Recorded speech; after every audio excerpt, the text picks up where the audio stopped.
कैसा रहा जेल का खाना? खूब खाया तुमने? गांव में पकवान और अब 6 महीने तक जेल का खाना खाया। चलो, तुम दोनों का सफर यहीं तक का था। जेलर साहब, मेरा सफर कब तक और चलेगा? तुम तो यहीं रहो और अपना ज्ञान फैलाओ। सुनो, तुम दोनों अब ईमानदारी से काम करना। अगर तुमने फिर से वही काम किया तो इस बार बहुत लंबे जाओगे। अब जेल का मुंह नहीं देखना, तो अब से खूब मेहनत करना और ईमानदारी वाला काम करना, जिससे तुम्हारी कोई कल से शिकायत लेकर जेल ना आए। अरे जेलर साहब, अब चाहे भूखों मर लें, लेकिन अब कभी जेल का मुंह नहीं देखेंगे। चलो, अच्छा है। ऐसा है तो बहुत अच्छा है। अब आप जा सकते हो। दोनों जेल से बाहर निकल जाते हैं और चलते चलते जेल से बहुत दूर पहुंच जाते हैं। भूरा, अब क्या करेंगे? अब तो हम आसपास के गांवों में जा नहीं सकते हैं, क्योंकि आसपास के गांवों में हम दोनों को सब जानते हैं। हाँ कल्लू, हमने काम ही ऐसा किया, अब कोई हमारी बातों पर विश्वास भी नहीं करेगा कि हम सुधर गए। हाँ भूरा भाई, लेकिन इस पेट के लिए तो कुछ करना पड़ेगा। चलता रहे भाई, कहीं तो पहुंचेंगे।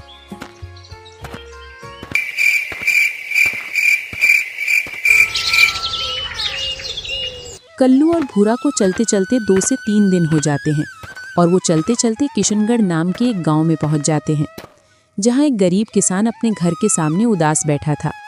अरे भूरा, वो देख, एक आदमी अपने घर के सामने उदास बैठा है। चल उसकी उदासी भगाते हैं, कहीं खुश होकर कुछ काम दे दें। हाँ चल। अरे भैया, तुम इतने उदास क्यों बैठे हो? क्या हुआ जो इतने उदास हो? अरे भैया, क्या बताऊं, गरीबी की मार झेल रहे हैं और ऊपर से जमींदार की। अरे भैया, कुछ समझ नहीं आ रहा है, आप क्या बोलना चाहते हो? तुम हमारी समस्या का हल नहीं निकाल सकते हो भैया, तो सुनकर भी क्या करोगे? हाँ, तुम्हारा भी कहना सही है। हम समस्या खड़ी कर सकते हैं, लेकिन आज तक हमने किसी समस्या का हल नहीं निकाला। फिर भी बताओ, क्या समस्या है? कहीं उसका निदान हमारे पास हो। भैया, तुम इतनी जिद कर ही रहे हो तो सुनो। हमारे गांव में एक जमींदार है जो किसानों को जमीन ठेके पर देता है, लेकिन जमीन की उपज का आधा हिस्सा किसान को जाना चाहिए और आधा हिस्सा जमींदार को। परंतु यहाँ ऐसा नहीं होता है। जमींदार सारा अनाज अपने पास रख लेता है और खराब अनाज और घास फूस किसानों को दे देता है, जिससे किसान के हिस्से में कुछ भी अनाज नहीं आता है और किसान को अपनी मेहनत का कुछ भी नहीं मिल पाता है। यही मेरे साथ किया उस जमींदार ने। अरे भैया, ये बहुत बुरा कर रहा है। वो तो कल्लू, इसका तो इलाज करना पड़ेगा। क्यों नहीं, तुम दिक्कत ना लो भैया, कुछ दिनों में जमींदार अपने घुटनों पर आ जाएगा। बस आप तो देखते जाओ, हम उसको कैसा सबक सिखाते हैं। बस आप तो जमींदार से मिलवा दो। तीनों जमींदार से मिलने के लिए चल देते हैं।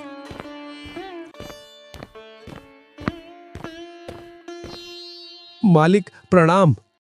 हाँ भैया, सुनाओ कैसे आना हुआ? अब तुम तो उस दिन बोल रहे थे कि अब मैं तुम्हारी जमीन पर कभी पैर नहीं रखूंगा। अब क्या हुआ?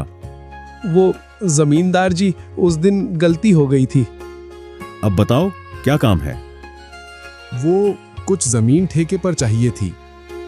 हाँ मिल जाएगी, पर ये दोनों कौन हैं? ये मेरे दूर के रिश्तेदार हैं। ये भी कुछ जमीन ठेके पर लेने आए हैं। जमींदार मन ही मन सोचता है, ये तो नए नए लड़के दिख रहे हैं। क्यों ना इनके सामने ऐसी शर्त रखी जाए जिससे सारा अनाज मेरे पास आ जाए और घास फूस इनके हिस्से में चला जाए। देखो भैया, हम अपनी जमीन को ठेका पर देते हैं, जिसमें जो भी अनाज निकलेगा आधा तुम्हारा रहेगा और आधा हमारा रहेगा। बाद में तुम कोई नखरे नहीं करोगे। फिर से जमींदार सोचता है, ये ज्यादा चावल की फसल करता है तो इनको भी चावल की ही फसल करवाएगा। क्यों ना इनके सामने ऐसी शर्त रखूं जिससे चावल की सारी फसल मेरी हो जाए। देखो भाई, तुम लोगों को मैं अपनी जमीन ठेके पर तो दे सकता हूं, पर मेरी एक शर्त है। कैसी शर्त जमींदार जी, बताइए। देखो भाई, तुम जो फसल उगाओगे उसकी नीचे की फायदा तुम्हारी और ऊपर की फायदा मेरी रहेगी। अगर तुम्हें यह शर्त मंजूर हो तो मैं तुम्हें अपनी जमीन ठेके पर दे सकता हूं, नहीं तो और भी किसान मेरी जमीन को ठेका पर लेने लिए खड़े हैं। हाँ मंजूर है जमींदार जी। चलो फिर कागजी कार्रवाई कर लेते हैं। तीनों जमींदार के साथ कागजी कार्रवाई कर लेते हैं और वहां से चले जाते हैं। देखो हरिया, मैं किसानों को कैसे बेवकूफ बनाता हूं। मेरी जाल में ये तीनों फंस गए हैं। अब इनको अनाज के नाम पर बस घास फूस मिलेगा। हाँ मालिक, आप ही इस क्षेत्र के सबसे होशियार आदमी हो, तभी तो आसपास के गांव में आपका नाम चलता है। आप राजा हो मालिक, राजा। अच्छा है, आने दो। अपने लिए तो फायदा ही करके जाते हैं।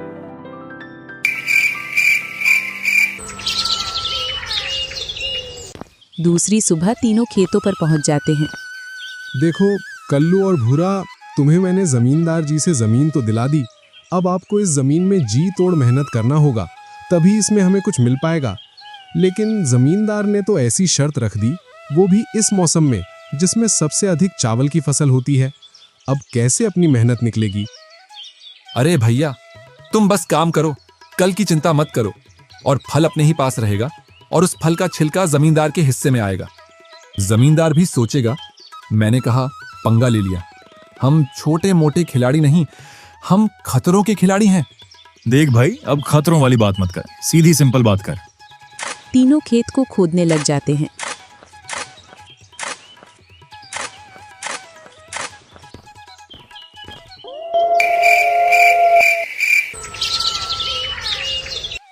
कुछ दिनों में तीनों खेत को तैयार कर लेते हैं और उसमें मूंगफली की फसल उगाते हैं।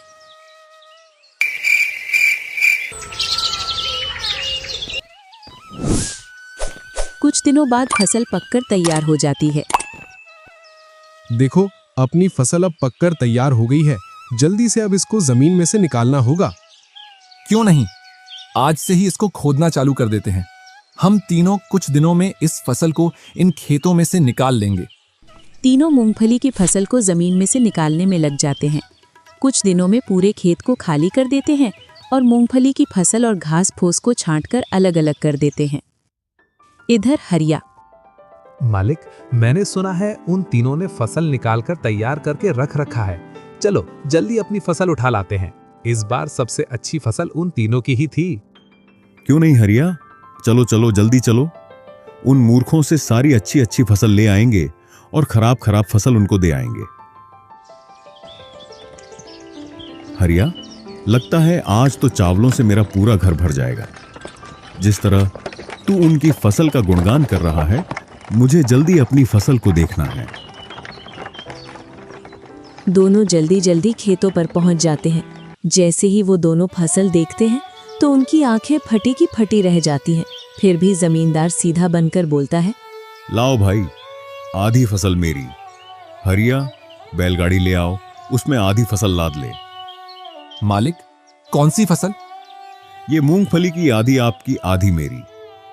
शर्त के अनुसार नीचे की फसल हमारी है और ऊपर की फसल आपकी है। तो मालिक, ये रखिए आपकी फसल, इसको ले जाइए आप। इस घास फूस का मैं क्या करूंगा? मैं नहीं ले जाता इस घास फूस को।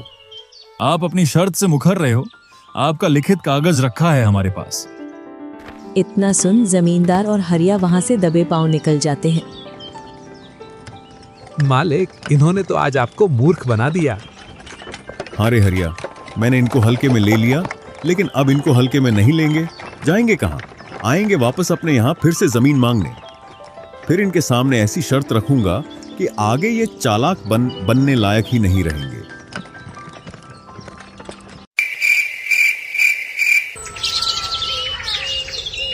कुछ दिनों बाद कल्लू, भूरा और किसान जमींदार जी के पास जाते हैं। कहो भाई, अब कैसे आना हुआ? मालिक, फिर से जमीन ठेके पर लेना है।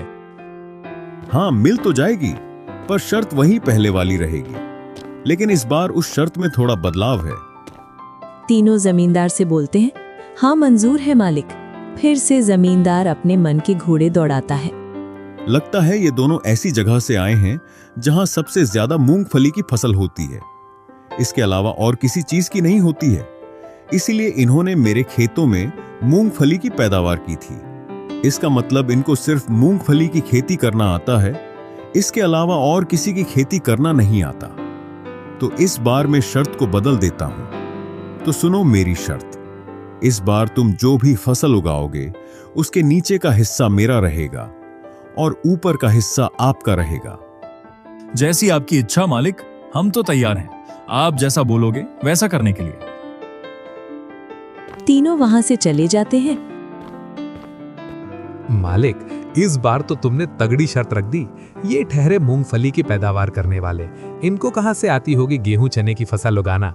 अब तो सारी फसल आपकी है मालिक। ये किसान मूर्ख लोग मुझे एक बार मात देकर अपने आप को होशियार समझ रहे थे, लेकिन इनको क्या पता हम सालों से किसानों को मूर्ख बनाते आ रहे हैं। हरिया अब फंसी मछली जाल में। कुछ महीने बाद तड़फेंगे ये लोग जाल से बाहर निकलने के लिए। हाँ मालिक, इस बार तुमने बहुत तगड़ा जाल बनाया है। इस बार इस जाल से निकलना उनके लिए संभव नहीं है। जमींदार और हरिया उस शर्त पर बड़े ही खुश हो रहे थे। इधर कल्लू, भूरा और किसान। हम भी गज्जा गुरु के चेले हैं। ये तो एक जमींदार है, हमने तो पूरे गांव को सिर पर उठा रखा था, तो ये कौन से खेत की मूली है? क्यों भूरा? हाँ कल्लू, ये अपने आप को इतना होशियार समझ रहा है, इसको सब समझ आ जाएगा कौन होशियार है और कौन मूर्ख। हम इतिहास के धुरंधर हैं। तुम्हारा इतिहास कैसा है जो तुम दोनों इतनी बड़ी बातें कर रहे हो? तुम हमारा इतिहास मत जानो। अगर तुम जान गए तो तुम हमारे साथ नहीं रह पाओगे, इसलिए तुम तो बस हमारे साथ मजा करो और जमींदार को सबक सिखाओ। चलो अब सो जाते हैं, सुबह चलकर खेतों पर भी काम करना है।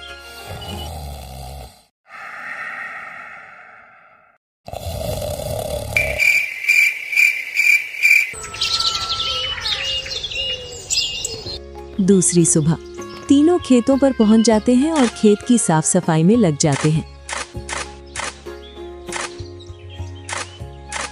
तीनों खेत खोदकर तैयार कर लेते हैं और उसमें गेहूं की बुआई भी कर देते हैं।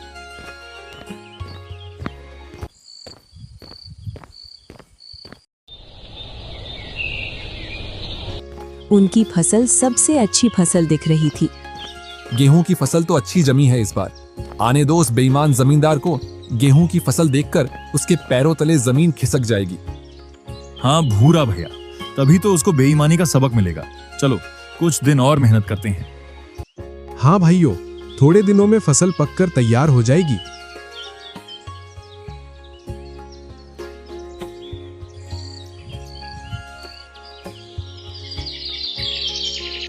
तीनों फसल पकने का इंतजार करते हैं। कुछ दिनों बाद फसल पककर तैयार हो जाती है। अब गेहूं की फसल अच्छे से पककर तैयार हो गई है। अब इसको काटने लग जाते हैं। तीनों फसल को काटने लग जाते हैं। कुछ दिनों में फसल को निकालकर खेत की खलिहान में रख लेते हैं। अब तो चारों ओर की फसल पककर तैयार हो गई है और लगभग सभी लोगों ने फसल को साफ करके भी रख लिया है। चलो मालिक, उन तीनों ने भी शर्त के अनुसार मूंगफली की फसल तैयार करके रख ली होगी। आज तो लगता है आपके घर का भंडार भर जाएगा। हाँ हरिया, तुम्हारे मुंह में घी शक्कर। चलो आज लपेटे में आएंगे तीनों होशियार। हरिया और जमींदार खेतों की ओर चल देते हैं।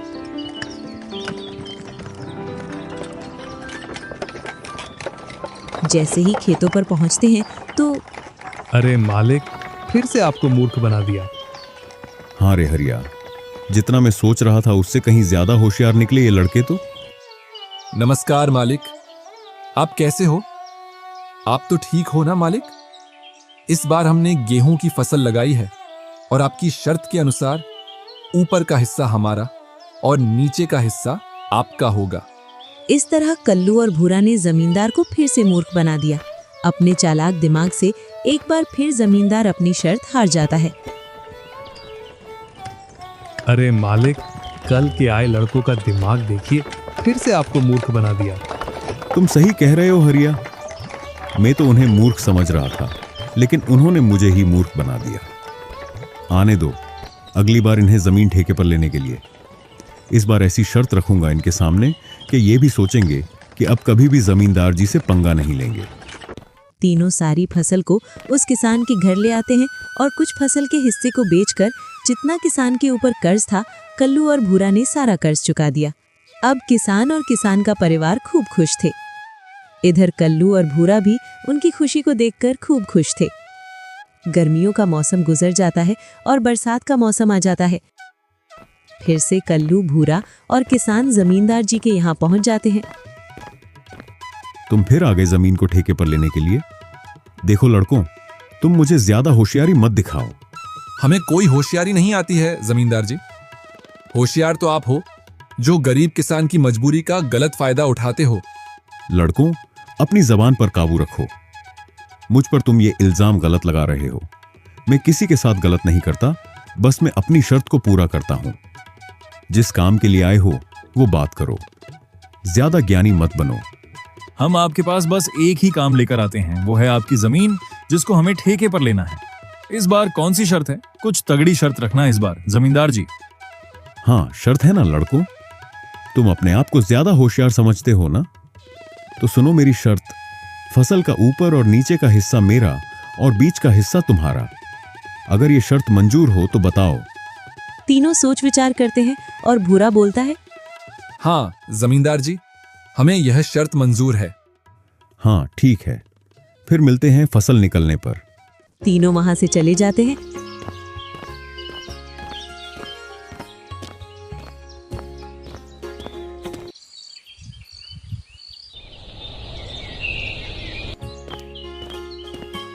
और खेतों पर काम करने लग जाते हैं। इस बार तगड़ी शर्त रख दी जमींदार ने। 2 बार से तो उसको मात दे रहे थे, लेकिन इस बार उसको कैसे मात देंगे? अरे भैया, ऐसी कई फसल होती है जिसमें बीच में फल लगता है और ऊपर नीचे उसमें कोई फल नहीं लगता है। हाँ कल्लू और किसान भैया, आप परेशान मत हो। इस बार भी हम जमींदार को मात देंगे।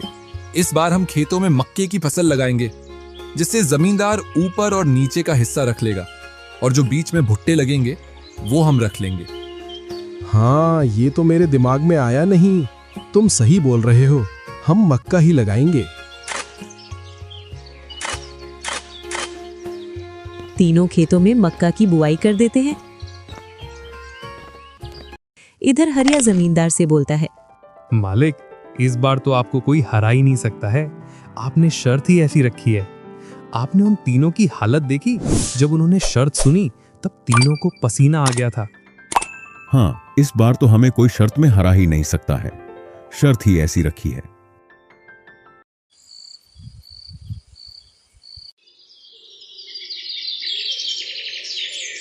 कुछ दिनों बाद फसल पककर तैयार हो जाती है। मालिक, चाहे उन लोगों ने आपको 2 बार बेवकूफ बनाया हो, लेकिन इस बार नहीं बना सकते हैं। ऐसी कोई फसल नहीं जिसमें बीच में फल लगता हो।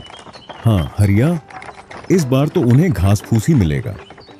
2 बार से ये हमें घास फूस दे रहे थे। दोनों खेतों के पास पहुंच जाते हैं। जैसे ही खेतों में मक्का की फसल देखते हैं तो मालिक, नए लड़के तो आपके बाप निकले। देखिए इन्होंने इस बार कौन सी फसल लगाई है। इस बार इन्होंने मक्का की फसल लगाई है जिसमें ऊपर और नीचे कुछ भी नहीं है। इस बार भी इन लड़कों ने मेरे हिस्से में घास फूस रखा है। मान गया इन लड़कों के दिमाग को। तीनों भी जमींदार के पास आ जाते हैं। अरे जमींदार जी आ गए आप। और हरिया, आप दोनों की तबीयत तो सही है ना? कुछ हो तो नहीं रहा है? तुमने इस बार भी मुझे मूर्ख बना दिया। नहीं जमींदार जी, हमने आपको कब मूर्ख बनाया है? हम तो आपकी शर्त के अनुसार ही काम कर रहे हैं। इस बार हमने मक्के की फसल लगाई है और शर्त के अनुसार फसल का ऊपर और नीचे का हिस्सा आपका होगा और फसल के बीच का हिस्सा हमारा होगा। अरे हो, कल क्या है लड़कों, बेईमानी में हमारे मालिक सबके बाप हैं बाप। ये फसल भी हमारी है और खेत भी। अरे हरिया मालिक, मैं तो डर गया। तुम्हारे मालिक ने बाकायदा कागज पर लिखवाया है और उस पर चारों के अंगूठे लगे हैं। अगर थोड़ा भी इधर उधर किया तो सीधा जेल जाओगे, समझे? जेल हरिया बाबू। हरिया चुप रहे। लगता है पहली बार किसी ने हमें टक्कर दी है। हमने बहुत की बेईमानी, लेकिन इन्होंने मेरी आंखें खोल दी। जितने भी किसानों की जमीन मेरे पास है, उन सभी किसानों को उनकी जमीन लौटा दूंगा और कभी भी गरीब लाचार किसान की मजबूरी का फायदा नहीं उठाऊंगा। जमींदार जी, एक किसान दिन रात मेहनत करता है अपने परिवार के लिए, मगर ना ही वो कभी अच्छे कपड़े पहन पाते हैं और ना ही कभी अच्छा खाना खा पाते हैं। फिर भी वो दिन रात खेतों में मेहनत करता है और इन गरीबों को सताना अच्छी बात नहीं है।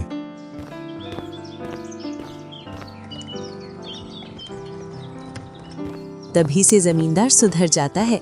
अब कभी भी किसी भी किसान के साथ धोखा नहीं करता है और सभी किसानों को उनकी जमीन लौटा देता है। अब सारा गांव खूब खुशी खुशी जीवन यापन करने लगा।